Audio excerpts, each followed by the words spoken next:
दर्च बुत है जमात के आस्तीनों में, मुझे है हुक्म अज़ां ला इलाहा इल्लल्लाह। तफरीक पैसे जे बुनियाद ते, माल दौलत जे बुनियाद ते इस्लाम इन्हनि शयुनि खे रद्द करे थो पियो। पर तंहिं हूंदे बि जेको पाण खे वॾेरो सम्झे थो पियो, पर तंहिं हूंदे बि जेको पाण खे वॾो माण्हू सम्झे थो पियो, इन बुनियाद ते त मां वटि पैसो आहे, इन बुनियाद ते त मां वटि कुर्सी आहे, त पोइ उन्हीअ खे उन्हीअ जे ज़बान में सम्झाइजे, साहब तूं पाण खे वॾो सम्झी थो पियो, तो वटि माल मिल्कियत दौलत है, तुंहिंजे माल मिल्कियत, तुंहिंजे इन दौलत, तुंहिंजे इन कुर्सीअ जो फ़ाइदो ॿियनि इंसाननि खे पहुचे थो या न?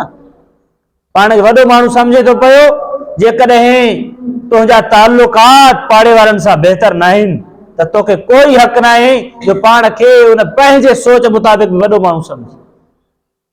पाण खे ॿियनि इंसाननि खां अफ़ज़ल तो समझी त तोखे कोई हक़ न आहे जो माल दौलत जे बुनियाद ते ख़ुदा इंसान में तफ़रीक करे त हो इंसान ग़रीब है, हू कम दर्जे वारो आहे, घटि दर्जे वारो आहे, मां उन खां बुलंद आहे, तोखे कोई हक़ न आहे।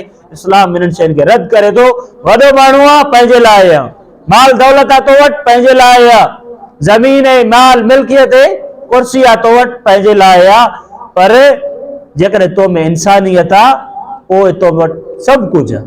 पर जेकॾहिं इंसानियत नथी त इहे बंगला, इहे महलात, इहे कुर्सियूं सिर्फ़ु तुंहिंजे लाइ आहिनि। तुंहिंजे इन कुर्सीअ सां, तुंहिंजे इन पैसनि सां, तुंहिंजे इन माल मिल्कियत सां अवाम खे, ग़रीब खे, आम माण्हू खे कोई फ़ाइदो न आहे।